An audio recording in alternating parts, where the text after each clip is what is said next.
नमस्कार, स्वागत है आपका मध्य प्रदेश की खबरों में। मैं हूं आपके साथ दिग्विजय सिंह। खबरों की शुरुआत करेंगे इससे पहले एक नजर अब तक की सुर्खियों पर। 30 जून तक बढ़ा देश भर में लॉकडाउन 5 में रेस्टोरेंट, धार्मिक स्थल, सैलून खोलने की इजाजत। रात 9 बजे से सुबह 5 बजे तक कर्फ्यू रहेगा। मोदी सरकार के दूसरे कार्यकाल की पहली सालगिरह पर पीएम मोदी का पत्र। कहा, कोई आपदा नहीं तय कर सकती भविष्य, देश परिश्रम से बढ़ेगा आगे। मोदी सरकार के दूसरे कार्यकाल की पहली सालगिरह पर मुख्यमंत्री शिवराज का बयान। शिवराज ने अक्षरों से बताया मोदी के नाम का अर्थ। पूर्व मंत्री पीसी शर्मा का बयान। राज्यपाल की सेहत से ना हो कोई खिलवाड़, सोशल डिस्टेंसिंग का दुकानदार करें पालन। मध्य प्रदेश के बालाघाट में आर्थिक तंगी बनी जान की दुश्मन। 8 साल के बेटे को डुबोकर पिता ने की हत्या। बोला काम नहीं था इसलिए खत्म कर दिया वंश। बैतूल में खदान में दबकर 3 लोगों की मौत। परिवार में छाया मातम। शवों को निकाला गया। जांच में जुटी पुलिस। आप देख रहे हैं के न्यूज, खबरों का सारथी। रुक करते हैं खबरों की ओर। कोरोना वायरस से निपटने के लिए देश में एक बार फिर से लॉकडाउन लागू कर दिया गया है।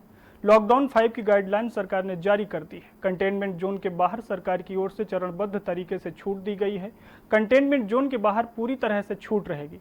यह गाइडलाइंस 1 जून से 30 जून तक के लिए जारी की गई है। एक रिपोर्ट देखिए।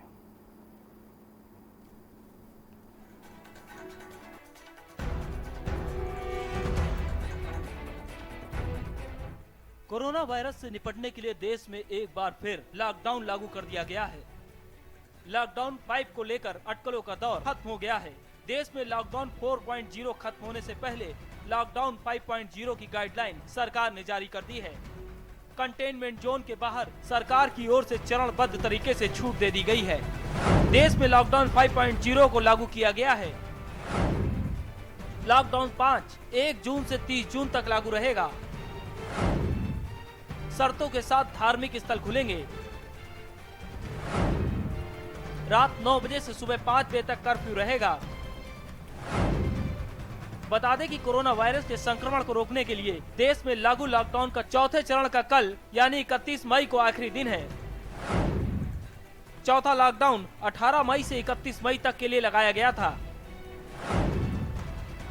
इससे पहले 25 मार्च से 14 अप्रैल, 15 अप्रैल से 3 मई और 4 मई से 17 मई तक के लिए लॉकडाउन का ऐलान कर दिया गया था। गौरतलब है कि लॉकडाउन 5 के ऐलान से पहले केंद्रीय गृह मंत्री अमित शाह ने प्रधानमंत्री नरेंद्र मोदी से मुलाकात की थी। सूत्रों के मुताबिक इस मुलाकात में लॉकडाउन समेत कई अहम मुद्दों पर चर्चा हुई थी। प्रधानमंत्री और गृह मंत्री के बीच फिर से करीब 1 घंटे तक मुलाकात चली। इससे पहले शुक्रवार को भी दोनों नेताओं के बीच करीब 2 घंटे तक बैठक हुई थी। नए दिशा निर्देशों के मुताबिक जो जरूरी चीजें हैं उनके लिए कोई कर्फ्यू नहीं रहेगा। रात को 9 बजे से लेकर सुबह 5 बजे तक अब नाइट कर्फ्यू रहेगा। अभी तक ये शाम 7 बजे से सुबह 7 बजे तक था। स्कूल, कॉलेज और शैक्षणिक संस्थान खोले जाने पर फैसला सरकार बाद में लेगी। मंदिर, मस्जिद, गुरुद्वारा, चर्च शर्तों के साथ खोले जाएंगे। 8 जून से सभी राज्यों में शॉपिंग मॉल चरणबद्ध तरीके से खोले जाएंगे। स्कूल, कॉलेज जुलाई से खोले जा सकते हैं। 8 जून से रेस्टोरेंट खुल जाएंगे। थिएटर, पब, बार और मेट्रो सेवा बंद रहेगी। कंटेनमेंट जोन भी 30 जून तक बंद रहेंगे। फर्टिलिटी रेट या मृत्यु दर है वो गिर रहा है और एक प्रकार से जो कर्व है वो फ्लैटन आउट होता जा रहा है। तो वो अनलॉक 1 की तरफ भारत अब जा रहा है। उसके गाइडलाइन जो आ रहे हैं उसका स्वागत करते हैं और उसके आधार पर हम सभी राज्यों को उसकी स्टडी करते हुए अपने अपने राज्यों में लागू करना। सरकार ने शर्तों के साथ धीरे धीरे कई चीजों में छूट देनी शुरू कर दी है। लॉकडाउन 4 के मुकाबले सरकार ने अर्थव्यवस्था को पटरी में लाने के लिए लॉकडाउन 5 में ज्यादा छूट दी है। स्पेशल डेस्क के न्यूज। मध्य प्रदेश की सरकार ने लॉकडाउन को 15 जून तक जारी रखने का फैसला किया है। मुख्यमंत्री शिवराज सिंह चौहान ने शनिवार को इसकी घोषणा की है। उन्होंने बताया कि राज्य में स्कूल, कॉलेज खुलेंगे, लेकिन इस पर आखिरी फैसला 13 जून के बाद ही लिया जाएगा। कोरोना संक्रमण के खतरे को देखते हुए सरकार ने लॉकडाउन को 15 दिन के लिए बढ़ाया है। इस बीच राज्य में सागर जिला कोरोना का नया हॉटस्पॉट बनकर उभरा है। शुक्रवार को यहां 24 नए कोरोना के संक्रमित पाए गए थे। प्रदेश में भोपाल, इंदौर, उज्जैन, बुरहानपुर, खरगोन, खंडवा और बड़वानी को छोड़कर बाकी सभी जिले ग्रीन जोन में हैं। राज्य के अन्य जिलों में शर्तों के साथ बाजार खोलने की अनुमति दे दी गई है। प्रदेश में खेल गतिविधियां भी 1 जून से शुरू हो रही हैं। राज्य में संक्रमितों की संख्या बढ़कर 7,645 पर पहुंच गई है। पिछले 24 घंटे में कोरोना संक्रमण के 192 नए मामले मिले हैं। आज वित्त मंत्री निर्मला जी ने किसानों के लिए, पशुपालकों के लिए कोरोना संकट और लॉकडाउन के बीच प्रधानमंत्री नरेंद्र मोदी ने दूसरे कार्यकाल का पहला साल पूरा हो रहा है। इस अवसर पर प्रधानमंत्री मोदी ने देश की जनता के नाम पत्र लिखा है, जिसमें उन्होंने पिछले 1 साल की सरकार की उपलब्धियों को जिक्र किया। साथ ही यह भी कहा कि साल में लिए गए फैसले बड़े सपनों की उड़ान है।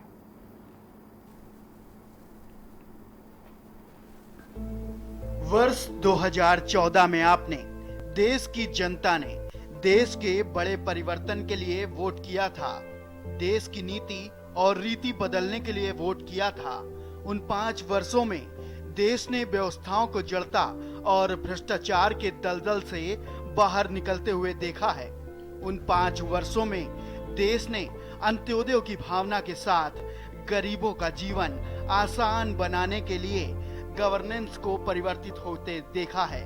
उस कार्यकाल में जहां विश्व में भारत की आन बान शान बढ़ी, वहीं हमने गरीबों के बैंक खाते खोलकर उन्हें मुफ्त गैस कनेक्शन देकर, मुफ्त बिजली कनेक्शन देकर, शौचालय बनवाकर, घर बनवाकर गरीब की गरिमा भी बढ़ाई।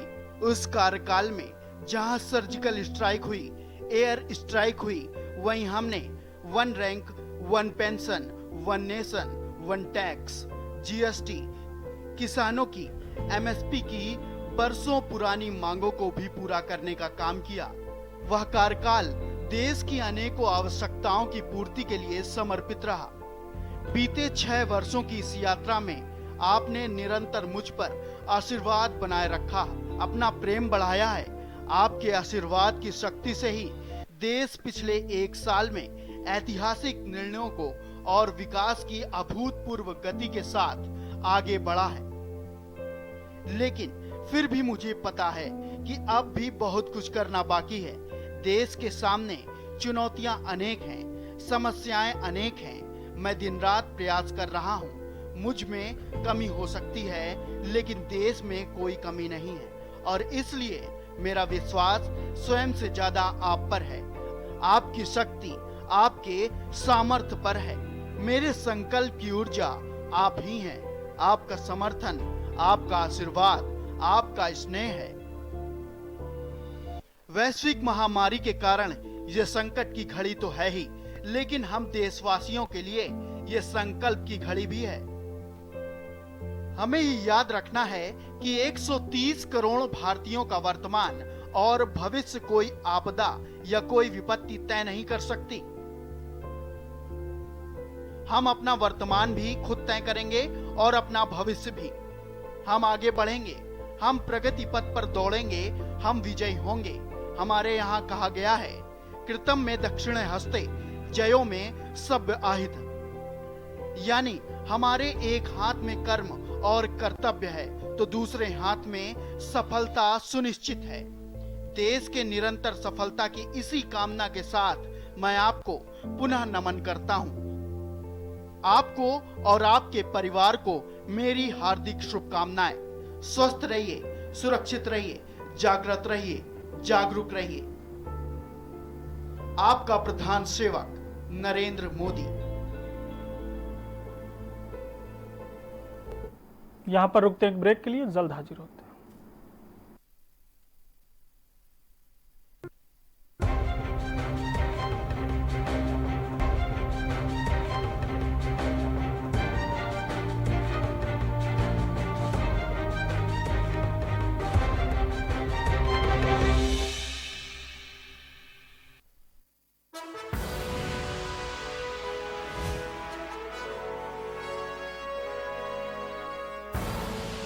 आप देख रहे हैं के न्यूज, खबरों का सारथी। जिसने पूरी दुनिया को तड़पाया, उसके पर्दाफाश का हमने बीड़ा उठाया। कोरोना पर चीन का कच्चा चिट्ठा हम खोलेंगे, खुलकर बोलेंगे। जानलेवा वायरस वाला किलर अब बच के जाएगा किधर? कोरोना पर चीन एक्सपोज, TV9 भारतवर्ष पर हर रोज। TV9 भारतवर्ष, अब तो सब देख रहे हैं।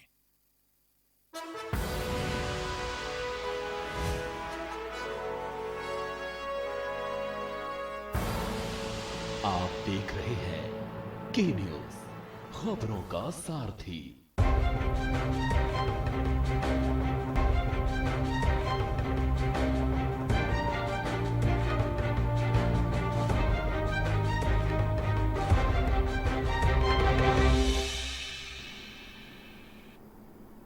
ब्रेक के बाद आपका स्वागत है। खबरों में आगे बढ़ते हैं। मोदी सरकार के दूसरे कार्यकाल का आज 1 साल पूरा हो गया है। वहीं मध्य प्रदेश के मुख्यमंत्री शिवराज सिंह चौहान ने मोदी सरकार के दूसरे कार्यकाल की उपलब्धियां बताई। उन्होंने मोदी के नाम शब्दों को तोड़कर मोदी का अर्थ बताया। क्या कुछ कहा, आपको दिखाते हैं। मोदी जी के नाम का पहला अक्षर है एम। एम से मतलब है मोटिवेशनल, मेहनती। वो अपने इस महान देश को महानतम ऊंचाइयों तक पहुंचाने के लिए अनथक परिश्रम, घनघोर परिश्रम करते हैं और हम सबको मोटिवेट करते हैं कि हम भी अपने देश के विकास के लिए अनथक परिश्रम करें। मोदी के नाम का दूसरा अक्षर है ओ, मतलब ओजस्वी, अपॉर्चुनिटी। मोदी जी हमारे ऐसे नेता हैं जो भारत में छुपी हुई अपॉर्चुनिटी को पहचानते हैं और उसको निखारने का सदैव प्रयास करते हैं। कोरोना की चुनौती को उन्होंने अवसर के रूप में बदल दिया। मोदी जी के नाम का तीसरा अक्षर है डी, मतलब दूरदर्शिता, dynamic leadership, development. Modi ji की दूरदर्शिता उनकी डायनेमिक लीडरशिप का ही प्रमाण है, जो भारत को डेवलपमेंट के रास्ते पर तेजी से ले जा रही है। और केवल देश नहीं, पूरी दुनिया उनको विकास पुरुष के नाम से पहचानती है। मोदी जी के नाम का चौथा और आखिरी अक्षर है आई, मतलब इंस्पायर, इच्छा शक्ति और इंडिया। मोदी जी हमारे ऐसे नेता हैं जो भारत को अपनी दृढ़ इच्छा शक्ति से आत्मनिर्भर बनाने के लिए हम सबको इंस्पायर करते हैं। आत्मनिर्भर भारत उनका संकल्प है, जिसको पूरा करने में अब पूरा देश जुट रहा है। पूर्व मंत्री पीसी शर्मा ने कहा कि राजभवन को कंटेनमेंट एरिया घोषित कर राज्यपाल जी को क्वारंटाइन किया जाना चाहिए। साथ ही उन्होंने कहा कि राज्यपाल की सेहत के साथ खिलवाड़ नहीं होना चाहिए। 11 मरीज पहले आए थे कोविड-19 के, और अभी जानकारी मिली है कि 3-4 और वहाँ पर कोरोना पेशेंट आ गए हैं। तो मैं समझता हूँ कि जिस तरह से 4 इमली को जब PS पल्लवी जैन इससे कोरोना पॉजिटिव हुई थी, गवर्नर साहब को बहुत सीनियर राजनेता रहे हैं, अटल बिहारी वाजपेयी जी के साथ उन्होंने काम किया। तो ऐसे गवर्नर साहब की जिंदगी से न खेला जाए और पूरे राजभवन को सील किया जाए और गवर्नर साहब को क्वारंटाइन किया जाए, जिससे वो सेफ रहे। मध्य प्रदेश के बालाघाट में शुक्रवार को एक दिल दहला देने वाली घटना सामने आई है। सरस्वती नगर में जहां एक पिता ने अपने 8 साल के मासूम बेटे के दोनों हाथ बांधकर वैनगंगा नदी में डुबाकर मार डाला। घटना के बाद हत्यारा पिता पहले अपने घर गया, बेटे को नदी में डुबोकर मारने की बात बताई और फिर खुद कोतवाली पहुंचकर पुलिस को अपने बेटे की हत्या करने की जानकारी दी। बेटे की हत्या करने के पहले उसे बाजार लेकर गया था। आरोपी की बड़ी बेटी का जन्मदिन था। केक लेने के बहाने पिता बेटे को साथ ले गया। नदी में बेटे के दोनों हाथ अपने बेल्ट से बांधे और डुबोकर मार दिया। कोतवाली टीआई विजय परस्ते ने बताया कि सुनील जायसवाल नाम के एक आदमी ने अपने बेटे प्रदीप की नदी में फेंककर हत्या कर दी। आरोपी ने बताया कि उसके पास कोई काम नहीं था, इसलिए उसने अपना वंश खत्म कर दिया।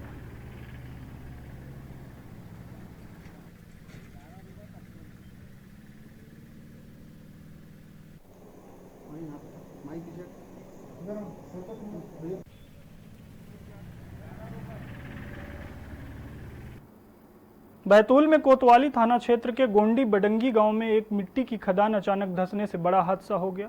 खदान में दबकर 2 महिला और एक युवक सहित कुल 3 लोगों की मौत हो गई। वहीं एक अन्य महिला इस हादसे में गंभीर रूप से घायल है। दरअसल 1 साल से मानसून पहले कच्चे मकानों की मरम्मत के लिए ग्रामीण छोटी बड़ी खदानों में मिट्टी लेकर आते हैं। इसी वजह से ये लोग एक मिट्टी खदान में घुसे थे, लेकिन अचानक खदान का स्लैब गिर गया, जिससे 3 लोगों की मौत हो गई।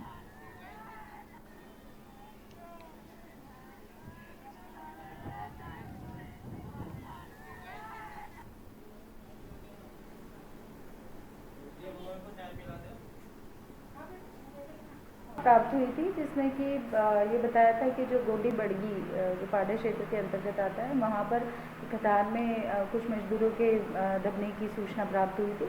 इस पे जैसे ही सूचना प्राप्त हुई वैसे ही तत्काल चौकी प्रभारी और थाना प्रभारी कोतवाली को वहाँ पर भेजा गया और वहाँ पर देखा गया कि कुछ मजदूर उसमें दबे हैं और जेसीपी को तत्काल बुलाया गया और उसके बाद फिर ये रहा कि उसमें 3 महिलाएं निकली और एक पुरुष की डेड बॉडी निकली। महिलाओं में 2 मृत अवस्था में थी और एक जो घायल अवस्था में थी उसे तत्काल जिला अस्पताल बैतूल रेफर किया गया।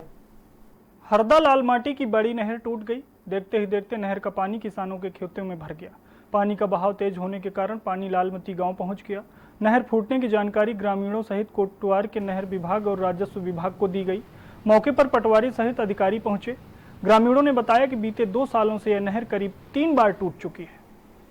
इस समय नहर यहाँ से टूट चुकी है।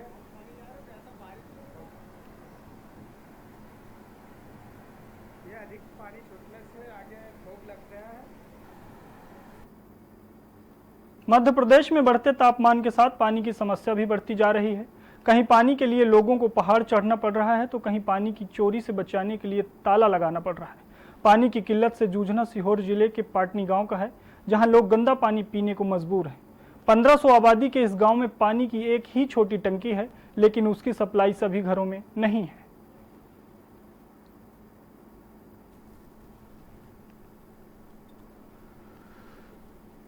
समस्याएं अपने ये है पानी की। हमारे गांव में एक टंकी है, एक पंप है, उससे पूर्ति हो नहीं पा रही। 1500 मकानों की आबादी है।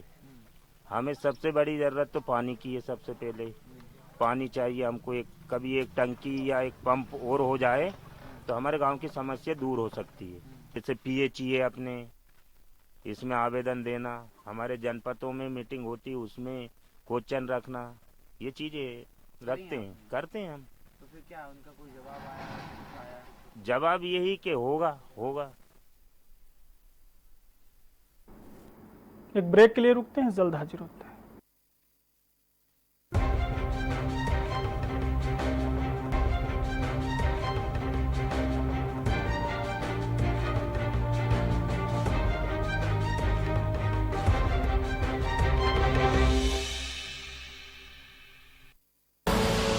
आप देख रहे हैं के न्यूज, खबरों का सारथी।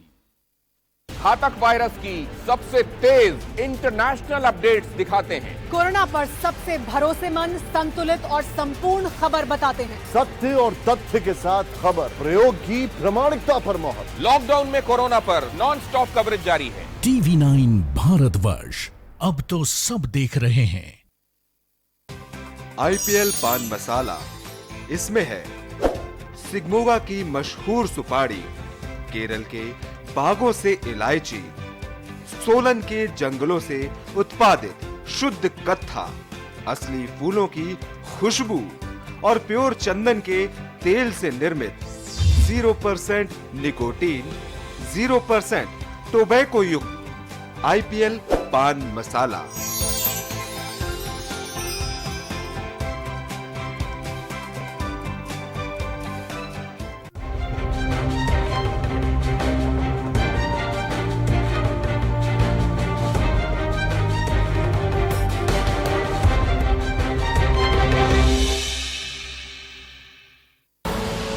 आप देख रहे हैं के न्यूज, खबरों का सारथी।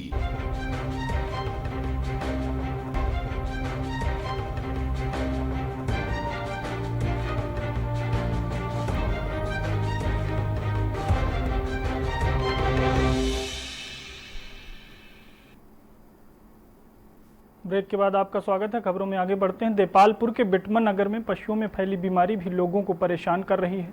लॉकडाउन अवधि में कुल 11 घोड़ों की मौत ने चौंका दिया है। हालांकि मौत निमोनिया होने और ग्लाइडर जैसी बीमारी के चलते बताया जा रहा है। डॉक्टर स्वाति कौल ने मीडिया को बताया कि इनके सैंपल हमने जांच के लिए हिसार प्रयोगशाला में भेजे हैं। वहीं प्रभावित परिवार ने सरकार से नुकसान की भरपाई के लिए मुआवजे की मांग की है।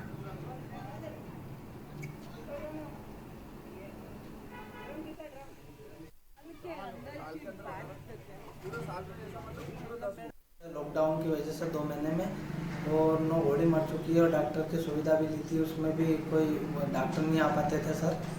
उसके बाद में डॉक्टर को बुलाते थे हम, मऊ भी अस्पताल बंद था। उसके बाद में हम यहाँ पे भी ले गए, बेटवा में भी दिखाया, फिर डॉक्टरों के वो करी। उसके बाद में सब ये काम करने के बाद में हमारे घोड़ा घोड़ी एक के बाद एक मर चुके हैं सर। कितने हो सकी संख्या घोड़ा घोड़ी की मरने की? 9 घोड़ा घोड़ी है सर। हम लोग ने 29 मार्च को सब यहाँ घोड़ियों के सैंपल कलेक्शन करके भोपाल हाई सिक्योरिटी लैब पहुँचाए थे, तो उसकी अभी कोई रिपोर्ट नहीं आई है। तो वो हम अपने अधिकारी को बोलेंगे कि उसको जल्दी से जल्दी मंगवाने का करें, वहाँ परस्यू करें। बाकी अभी अपन इनको जो मॉर्निंग इवनिंग का ट्रीटमेंट शुरू कर रहे हैं 3 दिन का, उसके बाद इसका रिस्पॉन्ड देखते हैं। खड़ी फसलों को मिनटों में चट कर जाने वाली टिड्डियों का दल पाकिस्तान से चलकर देश के कई राज्यों से होता हुआ मध्य प्रदेश पहुंचा। वहीं उत्तम बिसेन ने बताया कि ये टिड्डी दल हरे भरे पौधों को पेड़ों पर हमला करते हैं। किसानों को कुछ कीटनाशक दवाओं का छिड़काव करने और तेज आवाज करके टिड्डियों को मारने और भगाने के उपाय बताए गए।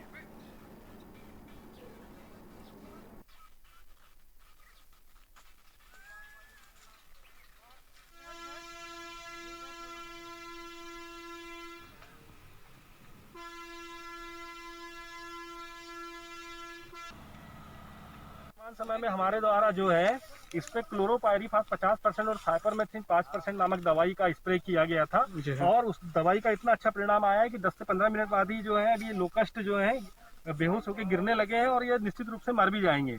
ये तब नुकसान होता है जब अगर हम लोग जागरूक नहीं होते। हमारे जिले में घुसने वाला था, उसके 1 दिन पहले से ही हम जागरूक है, यहाँ पे जानकारी बता दी गई है और 2-3 दिनों में जब हमारे पास अभी तो हमने जो है फायर ब्रिगेड बुलाया है, ट्रैक्टर चलित पावर स्प्रेयर बुलवाएंगे।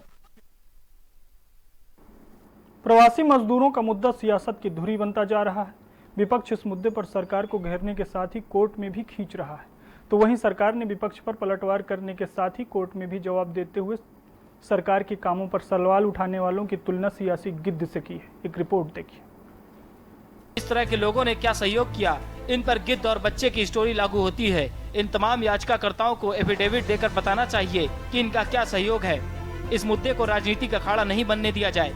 बता दें कि कोरोना संकट के बीच मजदूरों पर सियासत जोर मार रही है। कांग्रेस और समाजवादी पार्टी ने सरकार के खिलाफ मोर्चा खोल रखा है। ऐसे में तुषार मेहता ने कोर्ट के अंदर विपक्ष का चेहरा बेनकाब करने की कोशिश की। अब देखने वाली बात होगी कि मजदूरों पर छिड़ी सियासी जंग कहां जाकर थमती है। Special day. मध्य प्रदेश की खबरों में इतना ही। आप देखते रहिए के न्यूज़। नमस्कार।